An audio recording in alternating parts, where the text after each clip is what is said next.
Bonjour à tous, c'est Manu. Heureux de vous retrouver pour un nouveau test de produit technologique. Aujourd'hui, un produit qui a attiré ma curiosité, une serrure connectée. Le modèle que je vous présente aujourd'hui, c'est la Wheelock Touch 61. Alors, il s'agit d'une serrure biométrique qui va être commandée grâce à votre empreinte digitale ou aussi avec des cartes RFID et qui va prendre place à la place du cylindre de porte classique. Je le disais, c'est une serrure connectée car elle est équipée du Bluetooth qui va permettre de la paramétrer et de la commander depuis une application gratuite. Elle est alimentée par pile avec une autonomie annoncée de 8 à 10 mois, mais en cas de secours, vous pouvez également l'alimenter avec un appareil en USB comme un powerbank par exemple. Elle peut reconnaître 100 empreintes différentes et il y a toutes sortes de paramétrages qu'on va pouvoir faire avec. Bien sûr, elle est étanche, elle est IP65 et elle résiste de moins 25 à 60 degrés Celsius. Et vous allez le voir, la pose est extrêmement facile et en plus les outils sont fournis dans la boîte. Allez, on passe au test. Voici comment se présente l'emballage. Il est scellé pour vous assurer qu'il s'agit bien d'un produit neuf et qui n'a jamais été ouvert. La première chose qu'on trouve, c'est la notice, avec une partie en français, ça c'est toujours appréciable. Et voici la serrure, avec d'un côté la partie électronique et de l'autre un simple bouton.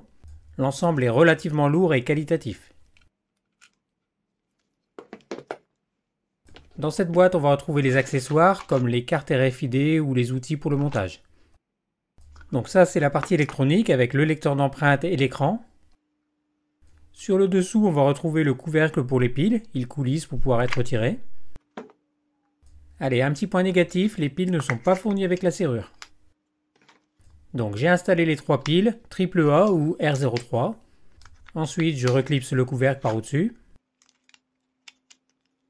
Et enfin, le bloc pile vient se glisser dans la serrure. L'écran m'indique Motor Error, ce qui est normal vu qu'il n'est pas connecté au reste de la serrure. Je viens bloquer le support de pile avec le petit tournevis fourni et je viens refermer le capot étanche. L'écran m'affiche le logo Wheelock et le niveau de batterie, tout semble fonctionner. Ici on a un connecteur qu'il faut s'assurer de bien mettre en face. Et ensuite on vient visser avec la clé fournie pour assurer la connexion.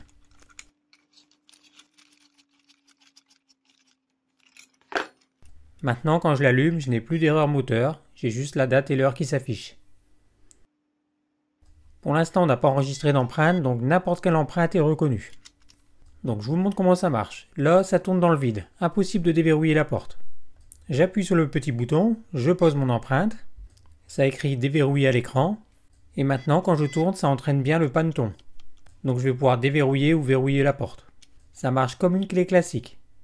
Maintenant on va pouvoir voir pour les réglages. Pour cela il faut appuyer 5 secondes sur le bouton, ça permet d'entrer dans la configuration de la serrure. Le premier menu c'est ajouter un admin, et je pose mon doigt plusieurs fois pour qu'il enregistre mon empreinte. Maintenant je vais vous montrer tous les autres paramètres qui sont disponibles. J'appuie toujours 5 secondes sur le bouton, mais par contre seule mon empreinte permettra de rentrer dans la configuration maintenant.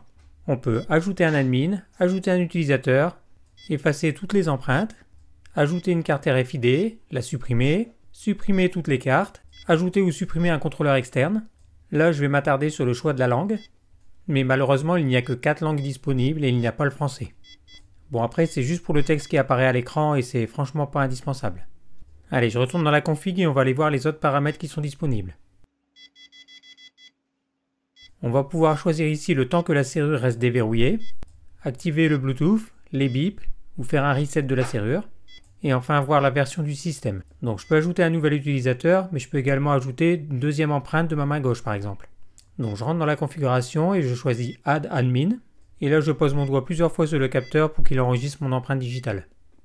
Et on peut aller comme ça jusqu'à 3 administrateurs et 100 utilisateurs. Les utilisateurs n'auront pas accès à la configuration bien sûr. Je vous avoue que j'ai eu un peu peur quand j'ai vu qu'il y avait un bouton Reset. Il ne faudrait surtout pas que ce bouton permette d'effacer toute la mémoire et de revenir en configuration d'origine. Ça serait une énorme faille de sécurité, donc j'ai voulu tester. J'appuie sur le bouton quelques secondes avec l'outil fourni, la serrure redémarre et je retombe sur le choix de la langue. Donc je valide et je vais maintenant essayer de la déverrouiller. J'appuie sur le bouton pour allumer l'écran, et là je vais poser un doigt qui n'est pas enregistré. Donc c'est rassurant, mon index n'est pas reconnu, les empreintes d'origine n'ont pas été effacées. Et bien sûr, si je mets mon pouce, je peux déverrouiller la serrure. Si vous devez donner un accès à une personne qui ne peut pas en venir enregistrer son empreinte chez vous, vous pouvez utiliser les cartes RFID. La serrure est fournie avec 3 cartes et vous pouvez en acheter en plus si vous avez besoin. Je vais maintenant vous expliquer le temps de déverrouillage de la serrure. Pour comparer, ça correspond au temps que vous allez laisser la clé dans une serrure. Tant que la clé est dedans, vous allez pouvoir verrouiller ou déverrouiller la porte. Là, il n'y a pas de clé à enlever, donc on va dire que ça l'enlève virtuellement au bout de 12 secondes. Donc une fois posé votre doigt ou votre carte, vous avez 12 secondes pour verrouiller ou déverrouiller la porte. Si vous êtes trop long, il faudra reposer votre empreinte ou votre badge. Ce temps est réglable dans les paramètres. Par défaut, il est à 12 secondes, mais si vous voulez que ça se reverrouille plus vite, vous allez pouvoir modifier ce temps. Donc ça, c'est utile quand vous venez de verrouiller votre porte et que vous n'avez pas envie que quelqu'un passe derrière pour la déverrouiller. Donc ce temps est réglable entre 5 et 14 secondes, ce qui est largement suffisant, car je vous rappelle, ça correspond au temps que vous laissez la clé dans une serrure classique. Généralement, on met la clé, on la tourne, on l'enlève, ça prend moins de 10 secondes. Pour installer l'application, on va commencer par scanner le QR code qu'il y a sur la serrure. Le site m'indique bien la Touch 61. Je clique sur l'icône avec un smartphone pour accéder à l'application. Moi je suis sur Android, je choisis le premier et je clique sur Installer. À l'ouverture, j'accepte la politique de confidentialité. Je crée un compte, soit avec un numéro de téléphone ou une adresse mail. Je clique sur le bouton plus pour ajouter un appareil. Je choisis Ajouter un verrou et j'autorise l'application à accéder à l'appareil photo pour scanner à nouveau le QR code. Et je rentre ensuite l'identifiant qu'il y a sur la boîte. J'autorise bien sûr l'utilisation du Bluetooth pour se connecter. Et j'arrive à la page principale où on va retrouver les principaux menus qu'on avait dans la configuration de la serrure, mais là c'est beaucoup plus pratique à utiliser. Et si je clique sur le gros bouton bleu en bas, je vais pouvoir verrouiller ou déverrouiller la serrure depuis mon smartphone.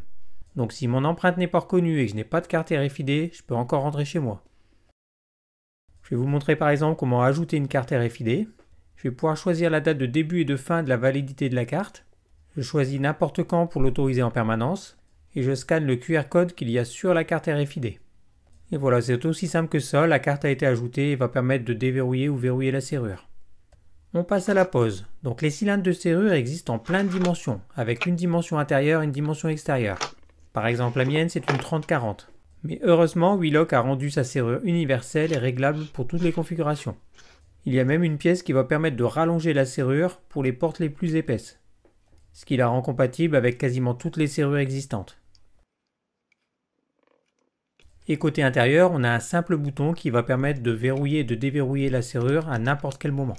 Tandis que côté extérieur, ça tombe dans le vide, et il faudra s'identifier avec une empreinte ou une carte pour déverrouiller la serrure et permettre de faire tourner le panneton.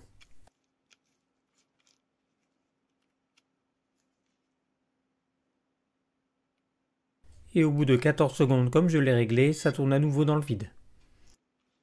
Sauf pour le bouton intérieur qui fonctionnera toujours lui. Allez, maintenant que tout est clair, je vais l'installer sur ma porte d'entrée. Donc c'est une porte classique avec un cylindre européen. Je commence par dévisser la vis qui tient le cylindre. Je sors le cylindre actuel en mettant de la clé. Depuis l'extérieur, j'installe à la place la serrure connectée. Il faut jouer un petit peu pour que ça tombe bien en face. Je remets en place la vis de blocage. Et côté intérieur, j'installe le bouton que je bloque avec la petite clé BTR de fourni. Donc je vous rassure, le bouton n'est pas abîmé, j'ai juste laissé le film de protection pour le montage.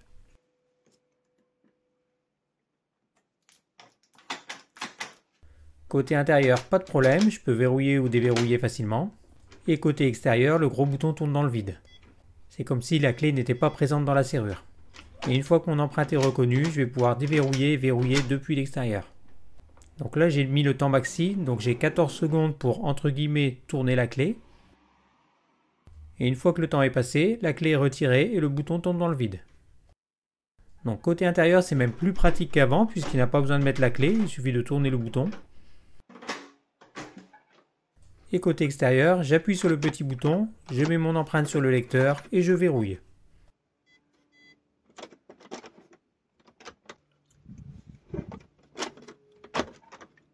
Alors attention aussi, selon les portes, ça peut passer très près du montant.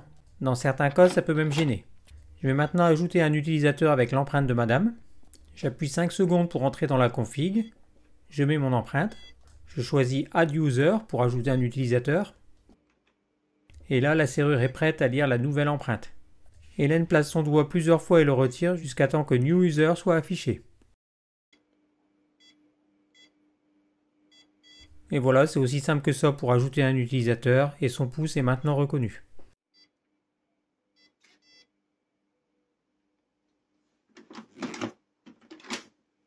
Et bien sûr, ça fonctionne aussi avec les cartes RFID. Je vous le disais dans l'introduction, en cas de panne de pile, vous pouvez brancher un power bank sur la prise USB. Et je vous parlais également de la résistance à la chaleur. En plein soleil au mois d'août, la température de la serrure est montée à plus de 50 degrés et fonctionnait sans aucun souci. Niveau prix, j'ai une excellente nouvelle pour vous puisque Wheelock m'a accordé un code promo. Mais si vous passez par le lien que j'ai mis dans la description de la vidéo, vous ajoutez la serrure au panier et vous entrez le code promo VD50, la serrure passe à 169 €, soit une économie de 50 €. Et en plus, la serrure est garantie 5 ans.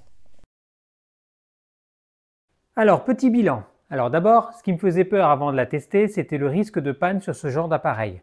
Donc on l'a vu, s'il y a une panne de pile, on peut très bien l'alimenter en USB avec un power bank. Et même si elle est très fiable, imaginons que toute l'électronique tombe en panne, il vaut mieux que vous ayez un autre accès pour votre habitation pour pouvoir ouvrir la porte de l'intérieur, puisqu'il s'agit d'un loquet classique. Donc je vous recommande cette serrure Wheelock qui peut être très utile dans certains cas. Par exemple, vous pouvez enregistrer les empreintes de vos enfants et ça évite de leur laisser une clé qu'ils peuvent perdre ou se faire voler. Voilà, je suis content d'avoir découvert et essayé cette serrure connectée. Je remercie d'ailleurs Wheelock. Je vous remercie vous également d'avoir regardé cette vidéo. N'hésitez pas si vous avez des questions, des commentaires ou des remarques. Laissez un pouce si la vidéo vous a plu et moi je vous dis à bientôt.